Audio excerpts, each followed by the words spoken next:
Sapowski a été retrouvé ce matin à 8h30 au premier étage de la salle de la tour, mort d'une balle en pleine tête. Suicide ou meurtre, les avis divergent, mais une chose est sûre, le grand concertiste Alexei Sapowski n'assurera pas sa représentation de ce soir.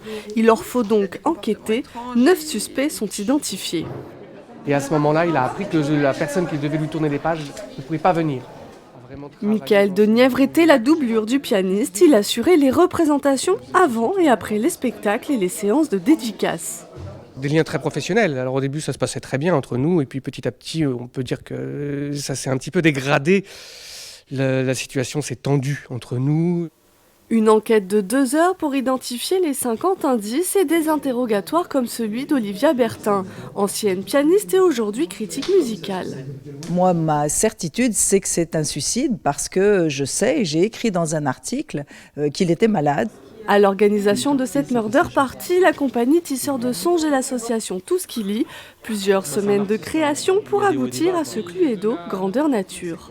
Évidemment, il y a eu un meurtre et les participants doivent trouver qui est le coupable ou la coupable, mais le fond de l'histoire, c'est que nous, on a écrit toute une histoire, on a travaillé des personnages, on a écrit un fil narratif, un axe, et donc en fait, on découvre toute une histoire, et on est vraiment entre le jeu, entre le Cluedo grandeur nature et le spectacle. 200 participants ont relevé le défi et découvert la vérité. Pour TV78, le mystère reste entier.